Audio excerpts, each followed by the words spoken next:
Hi, welcome back to my channel. This is Amy from With Love by Amy. Thank you so much for stopping by. Today we are going to make a faux monoprint card that was inspired by Jennifer McGuire.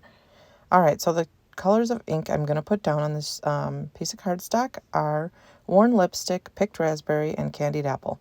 And of course, depending on the theme that you're doing, you can choose whatever colors that coordinate together. You just want to put them on pretty heavy.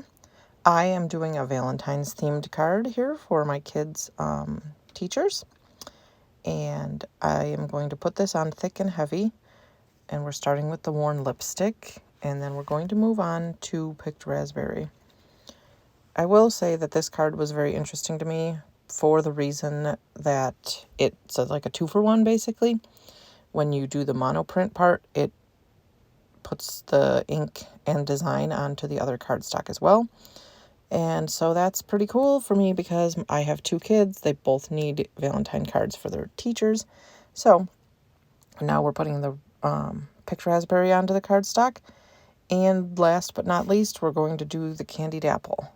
And I probably could have found some color that coordinated a little bit more pinky-ish, but in the end, I really liked how it faded from pink to red.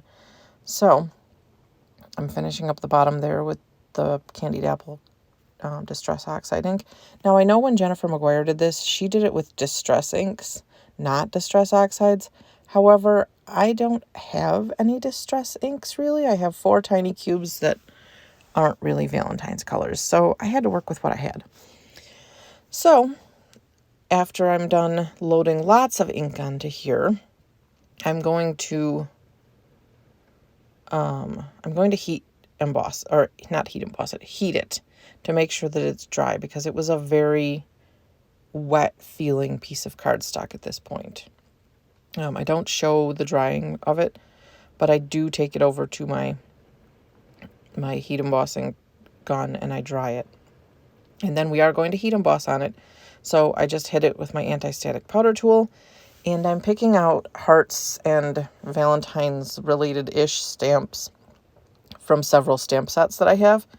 The ones that I use, they're all very old and from Stampin' Up. They're Best of Love, Love You Much, and Artistic Etchings, and that's where I got the crown from, was the Artistic Etchings. The other ones were all the hearts. You can obviously use any hearts that you have if you're doing Valentine's, or any birthday stuff. I would caution against using things that have words on them, because on the monoprint side of it, you're gonna end up with backwards words. So as long as they're just designs, it will totally work. But now I'm fiddling around and arranging all the stamps that I decide I want to use. And then we are going to heat emboss these in white. You could do any color you want. I decided to do the white just because I felt like it went well with the pink and reds for Valentine's Day. So here we have it. And I just want to make sure there's enough space from the edge of the card so that they work on the Misty. And we're going to use Versamark ink. And I will say that that big heart on the upper right corner, it has an issue. Like, I think it must have been, before I got it, it must have been stored like on something, because it has a slight issue.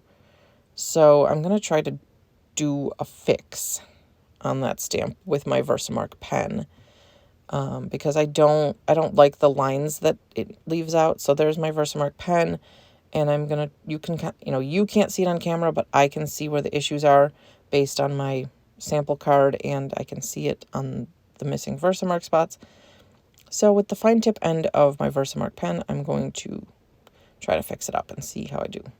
And now we're putting the white embossing powder on it. And I don't want to tap too hard, because I do want to make sure there's a good amount of... And my fix worked pretty well. And here's my embossing gun cam. In case you're wondering, I did make that embossing gun stand thingy. And if anyone's interested, leave a comment below and I can try to make a video on how I did it, because it works really well and it's very helpful. All right, so now that we're done embossing it, we are going to make a little hinge on the top of the card so that the other piece of cardstock that's going to turn into our monoprint will stay in the right place when we run it through the die cutting machine. So here we go.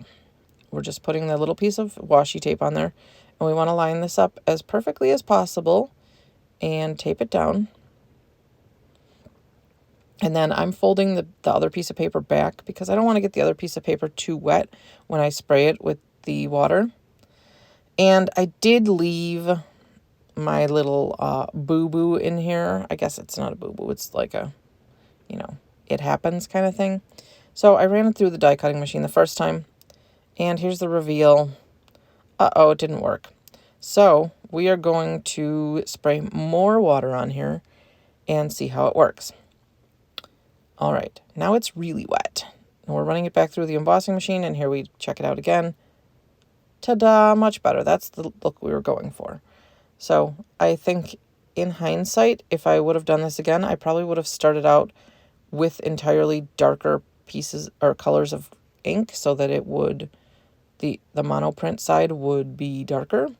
But it's really pretty. They're both really pretty. So I'm going to take my double-stitched rectangle die cuts from Lawn Fawn, and I'm going to cut both of these out so that they are the correct size to fit on an A2 size card base. And pro tip here, don't try to rip off that piece of washi tape. Just cut it with the scissors between the two pieces of paper. Especially if your paper is even slightly wet still, it'll rip the paper. So there, I learned my lesson. All right, we are going to die cut these both out, and here we go. They are beautiful.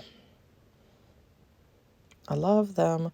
And I did put them underneath of the plate from the die cutting machine to dry because they were pretty wet, and so they did warp a little bit. And here we're going to make the sentiment. That's from Teeny Tiny Wishes from Stampin' Up. It's a really old stamp set, but I use that stamp set all the time, so it's an awesome collection of different fonts and different sentiments and stuff like that. So it has like literally all the sentiments you could need for holidays and stuff like that.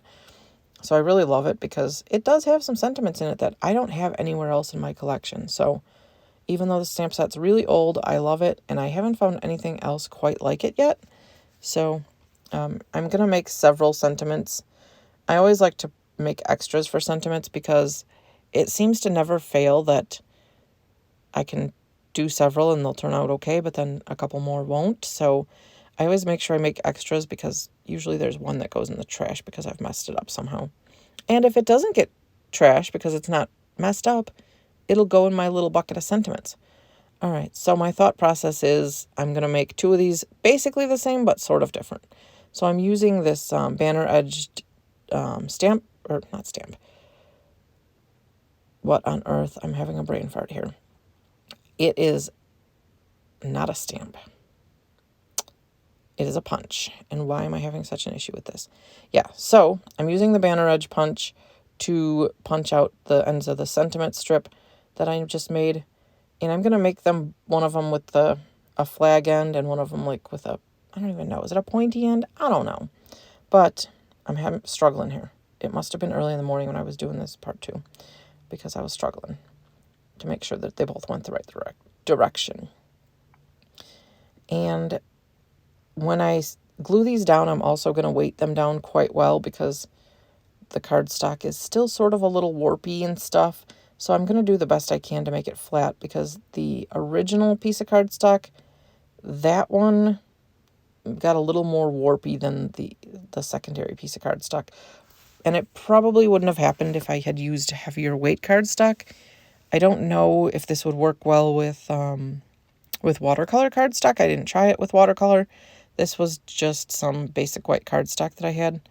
And yes, in hindsight, probably should have used heavier weight cardstock. It probably would have worked better. But I think they turned out really pretty. They're cute. I hope my kids' teachers like them because they're going to get them on Valentine's Day. All right, we're using lots and lots of adhesive on the back of the card panels to attach them to card bases because we already know they're warped, so we want to make sure that they stick down good. So we're going to use all the magnets from the Misty and from the Make Art Station just to make sure that it adheres well and is not all warped and messed up. Do the best we can. All right, so here's the finished product with both cards, and there's some of the products I used. Thank you so much for watching, and have a great day. Don't forget to check out these videos that you may enjoy, and I can't wait to see you again soon. Thanks so much for stopping by.